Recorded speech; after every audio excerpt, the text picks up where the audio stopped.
Nakuha na nga ng Los Angeles Lakers ang resulta sa kanilang ginagawa patungkol kay Anthony Davis. Makailang beses nang sinabi mismo ni Anthony Davis sa front office ng Los Angeles Lakers na kinakailangan niya ng isang center para siya ay makapag-focus sa power forward position. Kamakailan lang, ayon pa mismo kay Anthony Davis mga idol, dapat kumuha pa tayo ng isa pang center. Pero wala rin namang ginagawa ang Los Angeles Lakers at kanilang pinababayaan lamang itong mga request ni Davis na animoy hindi ito importanteng manlalaro sa kanila.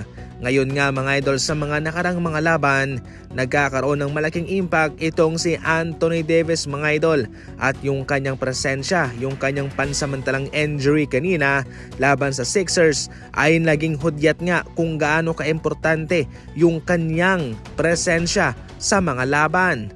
Definitely mga idol, as of now sa madaling salita, itong si Davis ang pinaka-importanting manlalaro para sa kanila. Sad to say, eto na nga, nagresulta na, nagkaroon siya ng abdominal strain injury. Ibig sabihin nito, masakit ang sa kanyang bandang tiyan. Parang mayroong napunit doon sa mga muscle niya. Ibig sabihin lamang nito mga idol ay ginagamit talaga siya ng husto ng Los Angeles Lakers. Wala siyang katulong. Marami naman sila mga backup center pero hindi pa rin yun sapat. Ang gusto ni Anthony Davis ay yung veteranong center na hahalili sa kanya. Dapat sundin ng Lakers itong advice ni Davis dahil as of now, nasa prime pa siya. Para sa inyo, ano ang komento ninyo patungkol dyan? I-comment lang. Pagkatapos gawing available ng Sacramento Kings itong si De'Aaron Fox sa trade market, isa sa mga inuugnay ay itong Houston Rockets. Ngunit ayon naman sa kanilang NBA insider na si Kelly Aiko ng The Athletic, itong Rockets mga idol ay walang interest naman na kunin si De'Aaron Fox. Definitely maraming pondo itong Rockets para gumawa ng mga pagbabago sa kanilang kupunan. Ngunit ang kanilang malaking rason kung bakit hindi sila mag-trade para kay De'Aaron Fox ay ayaw nilang maistorbo yung kanilang magandang tinatakbo sa ngayon.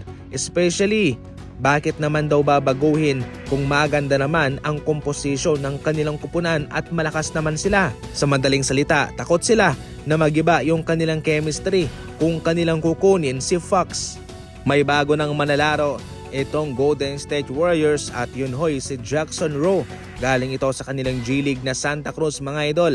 Power forward itong si Jackson Rowe at nag-average ng 15 points, 8 rebounds, 3 assists and 1 steal per game. Siya nga ho ang ipapalit mga idol ng Golden State Warriors sa kanilang bakanting posisyon sa two-week contract pagkatapos na kanilang i-trade si Reese Beekman papuntang Brooklyn Nets. Sa ngayon sinamahan niya sina Pat Spencer and Quentin Post sa mayroong mga two-week contract. As of now, nasa kay Coach Steve Kerr na kung kanyang susubukan itong si Jackson Rowe sa kanilang rotation. As of now, maganda naman ang inilalaro nitong si Quentin Post sa kanilang mga laban.